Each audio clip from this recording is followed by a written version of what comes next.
አንዳንዶቹ የጌታን ሞት የጌታን መከራ መቀበል በአስገዳጅነት እንደተቀበለ አድርገው ይቆጥሩታል። እንደዛ አይደለም ክርስቲያኖች።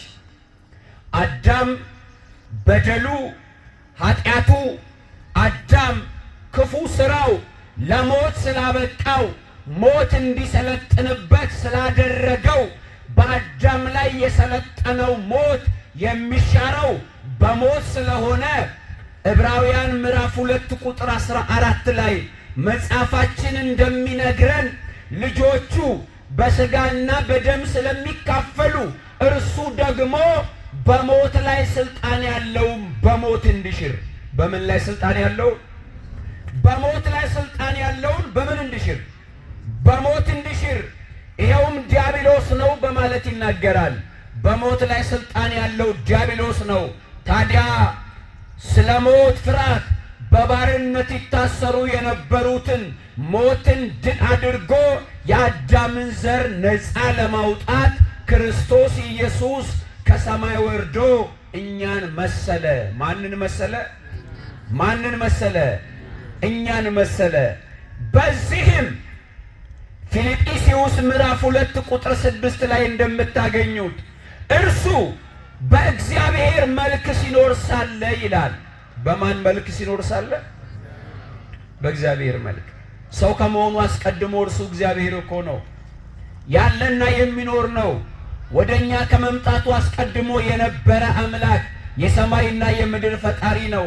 በእግዚአብሔር መልክ ሲኖር ሳለ ከእግዚአብሔር ጋር መተካከልን መቀማት እንደሚገባ ነገር አልቆጠረውም። ነገር ግን የባሪያን መልክ ይዞ ራሱን ባዶ አደረገ አለ። ራሱን ምን አደረገ? ራሱን ምን አደረገ? ስለማን?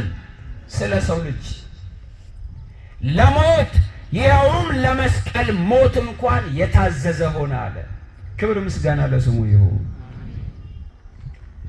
በፈቃዱ ወዶ ፈቅዶ ሊሞትልን የመጣው አንዳንዶች ያልገባቸው ያልተረዱ ኢየሱስ ክርስቶስ አምላክነቱ ያልገባቸው መድኃኒትነቱ ያልገባቸው ጌትነቱ ያልገባቸው ያላወቁት የኢየሱስ ክርስቶስ መከራ መቀበሉ ሕማሙ መሞቱ ሲነገር እንዳስገዳጅ ነገር ይቆጥሩታል። እንደዛ አይደለም።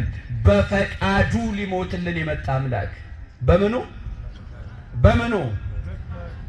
ሮሜ ምዕራፍ 5 ቁጥር 6 እስከ 8 ላይ ገና ደካሞች ሳለን ዘመኑ ሲደርስ ክርስቶስ ስለኛ ሞቷልና። ማን ስለኛ ሞቷል?